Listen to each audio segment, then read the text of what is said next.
Je vais passer maintenant la parole à Émilie Faucheron, qui est donc non seulement viticultrice, mais aussi influenceuse. Et Émilie, on vous a par téléphone. Oui. En raison de petits soucis techniques, c'est déjà super de vous avoir avec nous. Merci beaucoup. Émilie, j'imagine que certains d'entre des participants vous connaissent parce que effectivement, vous êtes un peu connu sur YouTube. Encore une fois, on va peut-être commencer par vous laisser la parole pour que vous puissiez vous présenter et nous expliquer quel est votre métier premier et puis votre métier, on va dire secondaire, mais qui enrichit le premier, sauf erreur. Ok. Donc, bonjour à tous. Désolée, j'arrivais pas du tout à me connecter. Donc, je suis viticultrice dans l'Hérault, à côté de Béziers. J'ai 60 hectares de vignes qui, depuis 2017, on a passé en agriculture biologique. Donc, je travaille avec mon mari. Et en août 2018, on a commencé à faire des vidéos qu'on a postées sur YouTube à la raison de une vidéo par semaine. Ça c'est le minimum, et des fois ça arrive qu'on en poste 2, 3, voire presque des fois tous les jours, quoi. Voilà. Combien d'abonnés sur la chaîne YouTube? Alors je crois à l'heure actuelle on a plus de 16 000 abonnés. Ouais, ce qui devient quand même très conséquent. Et quel était à l'origine ce besoin de communiquer sur YouTube? Pourquoi vous avez eu recours à cette plateforme et cette pratique? Alors on a commencé, c'est venu qu'on est allé manger chez des copains qui étaient éleveurs de vaches et qui étaient en bio eux aussi. Et en fait quand on leur a dit qu'on passait en bio, ils nous ont dit maintenant vous avez plus que la taille et puis les vendanges, et puis entre il y a beaucoup moins de travail, quoi. Et là, on s'est dit, alors ça, c'est assez incroyable. Si déjà les gens du monde agricole, ils pensent ça. Donc, qu'est-ce que c'est les gens du grand public? Voilà, il y a une méconnaissance du métier assez importante. Donc, on s'est dit, pourquoi pas commencer à faire des vidéos. Alors, au départ, c'était vraiment pour les amis, les copains proches, et puis pour expliquer réellement ce que c'était notre métier. Parce qu'il y a des choses de notre métier qui fait beaucoup rire les gens. Et ensuite, en plus, à cette époque-là, c'est venu aussi parce qu'à cette époque-là, on a eu une année très compliquée où on a perdu la moitié de la récolte à cause d'une maladie que la vigne est touchée, quoi. Ouais. Et ça a été un peu un déversant, ça a été une manière d'un peu d'oublier et de passer d'autres moments et d'expliquer autrement notre métier, autre que se lamenter et dire on a tout perdu, et de dire voilà, il y a des choses qui sont compliquées dans le métier, mais il y a aussi des choses fantastiques, quoi. Donc voilà, quoi. Vous insistez assez tôt dans la conversation et quand on a préparé votre intervention aussi sur cette dimension, on va dire sociale, voire même peut-être presque psychologique, de soutien psychologique à partager, à rendre compte et de vous forcer aussi à rendre compte des belles choses de votre métier. C'est vraiment, c'est pas qu'anodin dans votre démarche, je crois comprendre. Ah non, c'est vraiment super important parce que c'est vrai que il y a déjà une histoire de dire que les gens de plus en plus, c'est vrai qu'ils connaissent de moins en moins notre métier, et la plupart du temps, quand notre métier il est expliqué, c'est par des gens qui ne travaillent pas ni dans les vignes, ni dans l'agriculture, ni dans quoi que ce soit.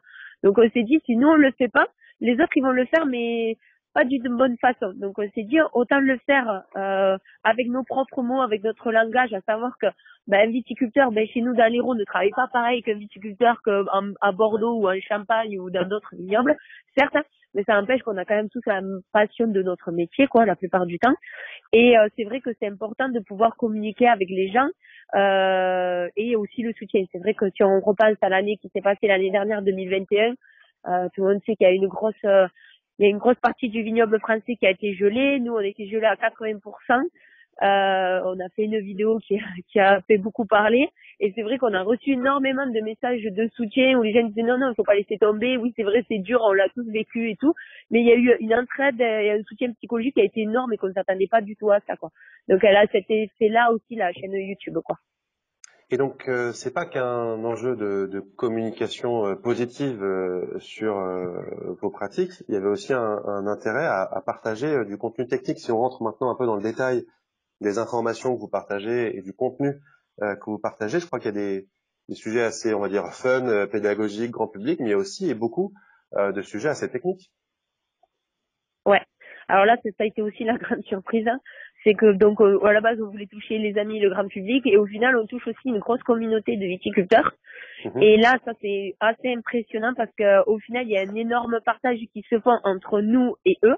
Donc c'est vrai que nous on donne beaucoup d'informations techniques, et même c'est eux qui nous le réclament. Nous des fois on n'ose pas rentrer dans le détail complet de l'outil parce qu'on a peur d'être trop technique, hein. Et au final c'est eux qui nous disent bah allez-y, rentrez dans le détail, comme ça nous permet de découvrir certaines choses. Donc on rentre vraiment dans la technicité de certains outils ou de certaines pratiques comme les couverts végétaux, l'utilisation de certains produits bio, etc. et tout. Et en même temps, il y a un échange parce que des fois, c'est nous qu'on se pose des questions. Et donc, c'est ce qu'on va faire. On va poser une question dans une vidéo. On va dire, voilà, on a telle problématique, hein. Et puis après, il y en a beaucoup qui se régalent de nous répondre. Et c'est vrai que c'est c'est super intéressant, quoi.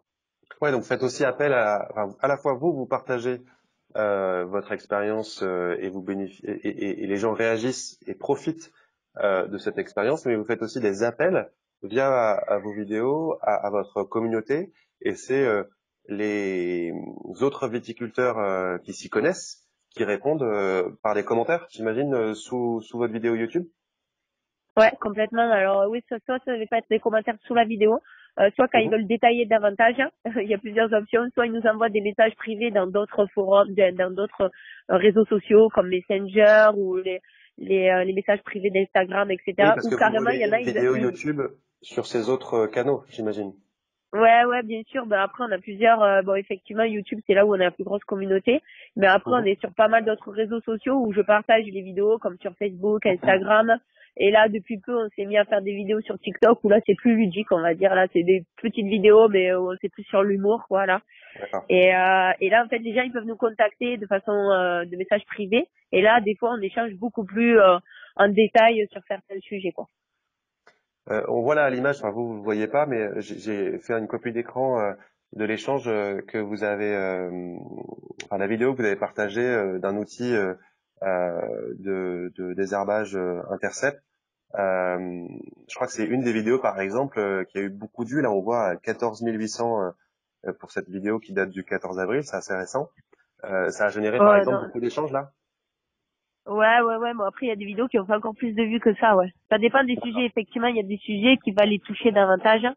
Par exemple, les nouveautés ou des choses, parce que maintenant, les fournisseurs, c'est venu, qu'ils se sont rendus compte que c'était intéressant qu'il y ait certains outils qui sont présentés chez nous, puisqu'il y avait du monde qui suivait, qui regardait. Et donc, des Mhm. fois, ils nous font essayer des nouveautés. Ça nous permet de voir ce que ça donne. Et ça nous permet d'avoir du contenu nouveau à proposer aussi aux abonnés, dire voilà, il y a ça qui arrive sur le marché, il y a ça qui est intéressant. On donne notre avis des fois ou pas trop en détail, pas complètement en détail, parce que le but c'est pas non plus de dire ça marche pas, c'est nul, ne sais pas, parce que sinon on fait pas de vidéo, quoi. Voilà, Le but voilà. c'est de leur proposer quelque chose qui pourrait être intéressant, que nous on trouve intéressant et qui pourrait être intéressant pour d'autres, quoi. Voilà. Hmm. Donc c'est des vidéos qui sont assez longues, hein, ça peut durer jusqu'à 12-15 minutes, hein, vous me disiez, donc c'est encore une fois, on rentre vraiment dans le détail. Ah oui, ouais. Après, on fait plusieurs types de prises de vue aussi. Il y a de l'explication, ou après on va filmer, ou on va mettre de la musique, ou on va montrer ce que c'est l'outil qui est en train de travailler, etc. Donc oui. Après, on filme quand on est dans la cabine, ou bon là, ça fait partie tracteur quand on fait de la mécanisation. Mais après Mhm. aussi quand on fait, par exemple, des vidéos où là, j'ai fait la pose de la confusion sexuelle. Donc c'est des diffuseurs qu'on met dans les vignes pour lutter contre un ravageur. Là, on explique à quoi ça sert, comment on l'utilise, comment on le pose. Voilà, vraiment, c'est du détail pour que les gens ils comprennent réellement l'utilité de tout, quoi. Voilà, et tout ce qu'on fait nous les agriculteurs aussi, pour l'environnement, pour tout, quoi. Qu'on prenne un peu de recul du coup, donc on a compris, des vidéos un peu fun, sympa pour faire de la communication positive, et c'était d'ailleurs à l'origine de votre, j'allais dire votre installation, pour reprendre un terme agricole sur YouTube. Mais c'est aussi maintenant et surtout des échanges techniques valorisés auprès d'autres viticulteurs qui vous le rendent bien. On a compris ça. Il y a des véritables échanges aussi techniques qui qui s'opèrent via enfin qui sont déclenchés via vos publications sur les réseaux sociaux. Euh, donc encore une fois, si on essaie de généraliser un peu les quelques atouts et bénéfices que vous y trouvez, vous, à titre individuel, quel est votre intérêt à faire ça aujourd'hui?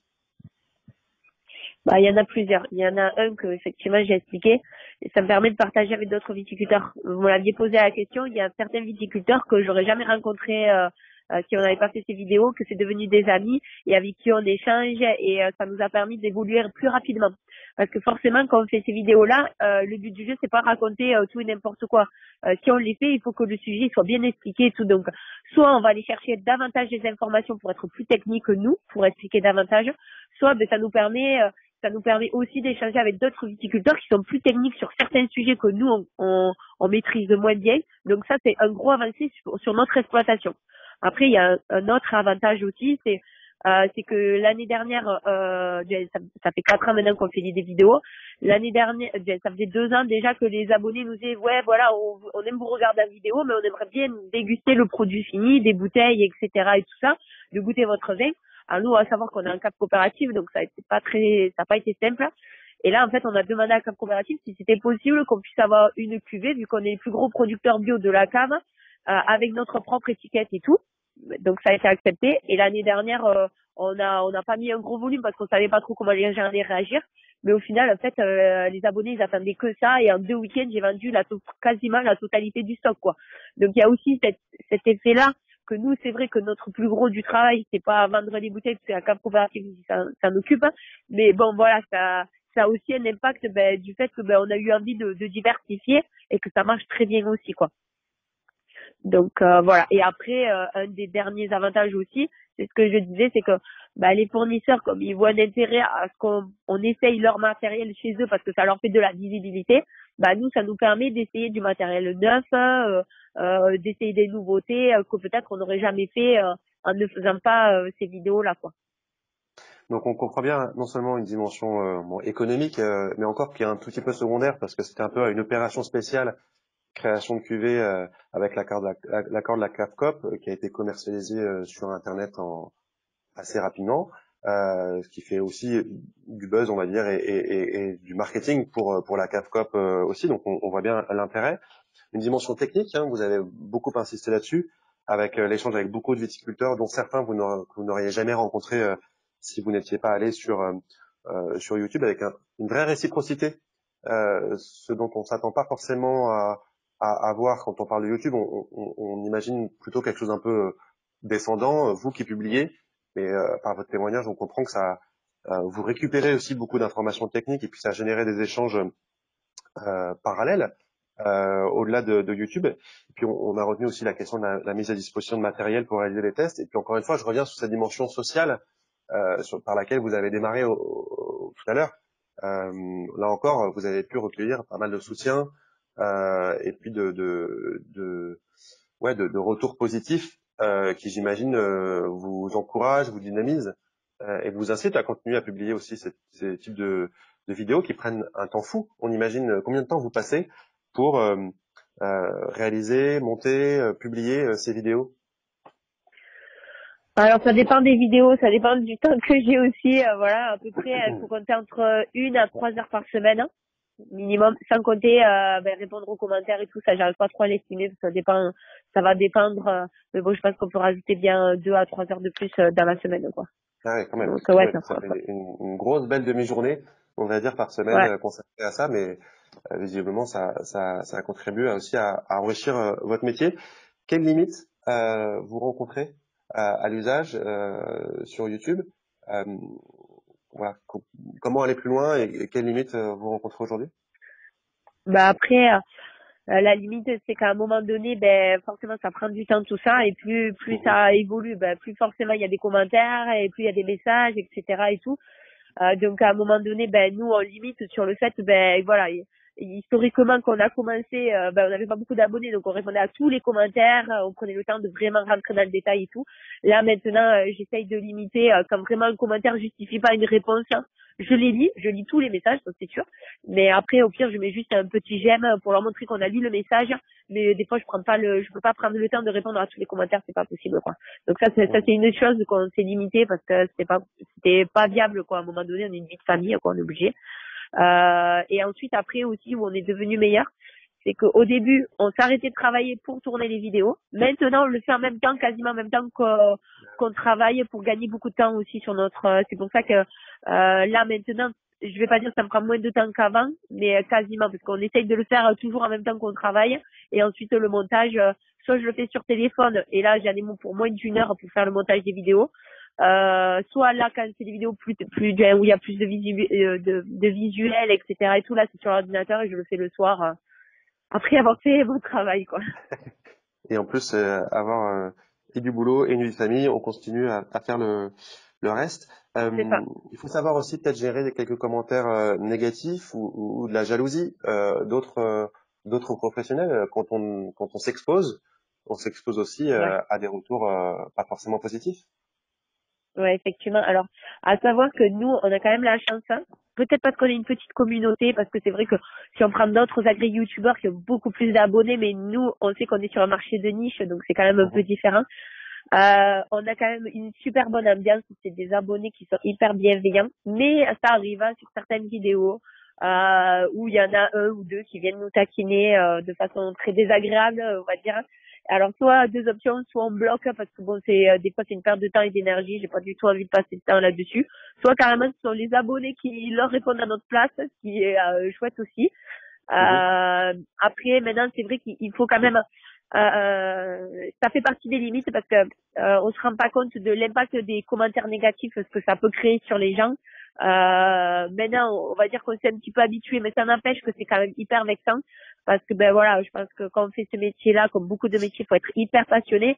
Et quand il y a quelqu'un qui arrive à dire, bah de toute façon, vous travaillez comme des ânes, vous savez pas travailler, vous êtes nuls, etc. et tout bah c'est hyper vexant quoi, surtout que bah dans les sujets qu'on développe on dit pas que c'est nous qu'on a raison, on explique qu'on fait comme ça parce que ben ça nous convient bien, parce que ben on a l'exploitation qui est agencée comme ça et parce que ben voilà il y a certaines pratiques qu'on peut pas les appliquer parce qu'on a le climat qui est de cette manière là et il y en a on a beau leur expliquer ils veulent pas comprendre, donc c'est pour ça qu'à un moment donné on arrête de converser Ouais. avec ces gens là tout Mais on simplement. comprend que c'est un peu l'exception qui confirme la règle et que globalement, c'est plutôt des retours et des échanges extrêmement positifs.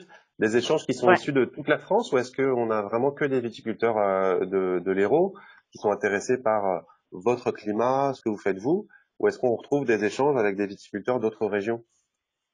Non, non, c'est de toutes les régions et même à l'étranger aussi. J'ai des Anglais, j'ai des Italiens, des Espagnols, des Québécois.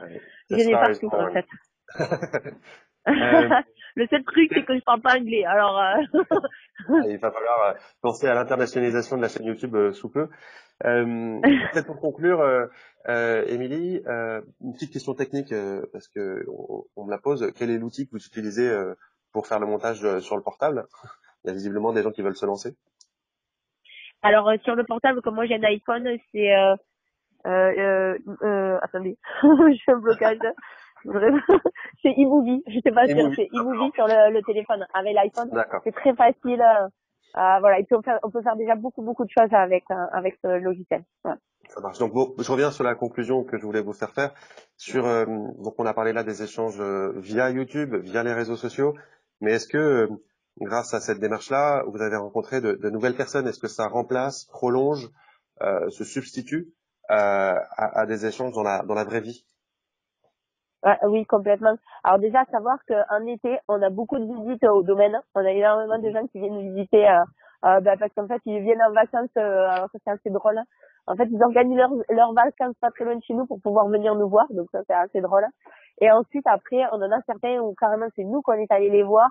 Voilà, c'est bon. Après, effectivement, quand on se déplace, la plupart du temps, c'est pour voir d'autres viticulteurs, hein, parce que ben voilà, c'est pour aussi visiter de nouvelles exploitations. Et depuis quelques années, on aimerait bien faire quelque chose, mais c'est nous qu'on n'arrive pas à prendre le temps. En fait, ce qu'on aimerait faire, c'est faire un tour de France hein, des abonnés et aller visiter. Alors là, c'est d'aller visiter les exploitations pour pouvoir présenter des exploitations qui travaillent de façon complètement différente de nous. Parce que c'est ça la richesse de la France, quoi, c'est d'avoir des vignobles complètement différents et tout. Et ça, c'est quelque chose qu'on aimerait bien faire, mais c'est le temps qui nous manque en fait pour l'instant. Mhm. Puis je crois que vous avez aussi compris l'impact que vous génériez dans la vraie vie, au CITEVI notamment et aux différents salons dans lesquels vous participez. Ouais. Alors là, c'est vrai que ça c'est assez impressionnant. Le premier CTV qu'on a fait après qu'on ait commencé la chaîne YouTube à cette époque-là, je crois qu'on avait 3000 abonnés. Je Déjà, rappelle, on se pardon, faisait associer. Émilie, que le CITEVI, pardon, c'est le salon Ah oui, auquel les gens qui connaissent c'est pas, c'est un salon professionnel pour les cultures spécialisées, viti, arbo, maraîchage, Ouais, oléiculture, c'est ça. et Ouais. qui tous les 2 ans à Montpellier et qui est vraiment le rendez-vous, un des rendez-vous principaux de la profession. Et donc vous aviez participé là en 2021 et du coup il y avait beaucoup de monde qui vous ont sollicité. Ah ouais. Bah en fait, c'était génial parce qu'on a rencontré beaucoup de nos abonnés. Ça c'est le gros Mhm. avantage. L'inconvénient, c'est qu'en fait, dès qu'on allait sur des stands pour voir certains fournisseurs pour nous, pour le domaine, hein, bah, c'était impossible de pouvoir discuter parce qu'on se faisait arrêter toutes les 10 secondes, quoi. Même à un moment donné, on se demandait si on allait pouvoir manger, quoi. Donc, mais voilà, après, c'est super parce que, ben, voilà, ils sont hyper bienveillants et puis ils ont envie de nous expliquer ce qu'ils font eux. Voilà, parce que nous, c'est vrai que nous, on les voit pas, on les voit jamais. C'est la frustration, par contre, de YouTube, hein. Mhm. C'est qu'en fait, même si on fait des directs, parce qu'on fait des directs, des fois, quand j'ai pas forcément le temps de faire des vidéos, je dis, on va faire un live, comme ça, au moins, on peut discuter et échanger avec vous. Mais on voit jamais la tête qu'ils ont, quoi. On sait pas à quoi ils ressemblent, les gens. Et c'est vrai que de les voir en vrai, c'est génial. Mais voilà, après, ça a ce côté-là où, à un moment donné, on n'arrive plus à faire le CTV comme on l'a eu fait à l'époque où on pouvait passer de stand en stand, et discuter avec les fournisseurs, quoi. Donc Mhm. voilà. Ça la rançon de la gloire. Une dernière question peut-être, Émilie. Justement, est-ce que vous vous sentez parfois sursollicité par les fournisseurs ou les acteurs du monde agricole, ou est-ce qu'au contraire, voilà, l'idée c'est pour vous d'organiser le plus de publications possible en fonction de vos intérêts? Alors moi, de toute façon, je pars du principe que la chaîne YouTube, elle est vraiment à nous, qu'on fait ce qu'on veut quand on veut. Donc effectivement, il y en a qui nous sollicitent, mais il y a des choses, moi je trouve pas ça intéressant, donc je publie pas. Voilà, après le but du jeu, c'est il est hors de question qu'on devienne une chaîne. Après, c'est vrai que vous l'avez dit tout à l'heure, on a un côté influenceur, certes, hein, mais après on a un côté où on fait quand même ce qu'on veut. J'ai pas la prétention de dire que je veux gagner de l'argent avec ça. Donc c'est pour Ouais. ça aussi, c'est le gros avantage, c'est de dire voilà, on reste maître à 100% de ce qu'on publie. Il y en a certains, c'est vrai, qui viennent nous proposer des contrats, des trucs, mais bon, comme je veux pas non plus devenir des influenceurs de base, juste Mhm. voilà, ça nous permet de pouvoir avoir le choix de faire ce qu'on veut et quand on veut, quoi. Voilà. Si un jour Ouais, on a c'est envie important d'arrêter, on peut-être. arrêtera, quoi. Ouais. On retient ça peut-être comme facteur clé de succès, en tout cas pour vous, hein, c'est encore une fois, savoir pourquoi vous le faites et quelle place ça prend dans votre vie par rapport à votre vrai métier. D'ailleurs, j'enlève les guillemets. Votre vrai métier et qui est viticultrice et comment ça vient enrichir aussi votre pratique parce que c'est un peu l'objet de ce séminaire. Hein. Encore une fois, on se rend bien compte avec ce que vous nous dites. On n'est pas là sur, on va dire, juste un partage. C'est pas que de la com, c'est aussi un véritable échange sur une dimension technique avec les membres de votre communauté. Ouais, complètement. Super, merci beaucoup Émilie pour ce témoignage. Même par téléphone, c'était déjà super enthousiasmant. Bravo pour toutes vos réalisations. Et puis bon courage pour les, les prochains jours et les prochaines semaines, parce que je crois que vous avez un petit peu de boulot en ce moment. Ouais, là on est dans la période des traitements. C'est le sujet qu'on adore refaire chaque année, comme ça on peut se faire traiter de pollueurs, C'est mais il le faut quand même marronnier à toujours la tête de votre l'expliquer. chaîne YouTube, comme Voilà, on dit c'est ça. dans le monde journalistique. Ouais, on est quand même obligé. Il faut en parler, c'est important. Mais oui, là, on est en pleine, la vigne là, elle est bien lancée, donc maintenant, on n'a plus droit à l'erreur jusqu'au vendage. Parfait. Merci beaucoup encore Émilie pour ce super témoignage. Et puis on vous invite à tous participants à vous abonner, à vous abonner sur la chaîne YouTube La Vie Bio d'Émilie et Benjamin.